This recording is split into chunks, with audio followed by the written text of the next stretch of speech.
আপনারা আওয়ামী লীগের আমলে বালুর ট্রাক সরাতে পারেন নাই, তাই বলে এনসিপি খালি ট্রাক সরাতে পারবে না, তা কিন্তু সত্য না।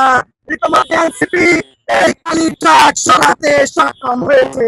আমরা ছাত্রদল স্পষ্ট ভাষায় বলতে চাই, ছাত্রদলের রাকিব ভাইকে স্পষ্ট ভাষায় বলতে চাই, আপনি যেভাবে সাদাসিধা ভান করেন, আপনার এই সাদাসিধা ভান ছাড়েন।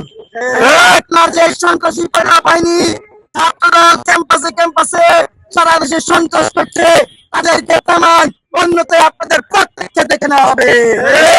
গতকালকের এই ঘটনার মধ্যে দিয়ে যখন তারা কোনোভাবে রাজনৈতিক সভা সমাবেশ এনসিপি নেতাদের সাহসকে কমিয়ে রাখতে পারছে না, সর্বশেষ তারা সেখানে সামনের ট্রাক থামিয়ে দিয়েছে। আপনি হামলা করবেন, আপনি ট্রাক থামাবেন, এসব করে আসলে কোনো লাভ নাই। জুলাইয়ের মধ্যে দিয়ে যা ঘটে গিয়েছে, আপনি হয়তো বাংলাদেশে ছিলেন না, আপনি হয়তো জানেন না বাংলাদেশের মানুষের মনে মগজে কিভাবে পরিবর্তন এবং গণতন্ত্র হয়েছে। আপনি যদি ভেবে থাকেন আপনি আপনার সন্ত্রাসী বাহিনী দিয়ে, আপনি ছাত্রদলের কেনা সন্ত্রাস দিয়ে গুলি করে হামলা করে মানুষের গণতন্ত্র মানুষের স্বাধীনতাকে আপনি বাধাগ্রস্ত করবেন, আপনি ভুল ভেবেছেন।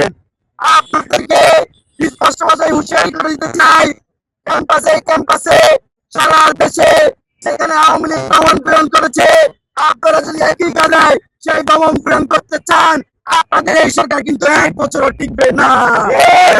খবরের কাগজ, নিখাত, নির্ভীক, নিরপেক্ষ।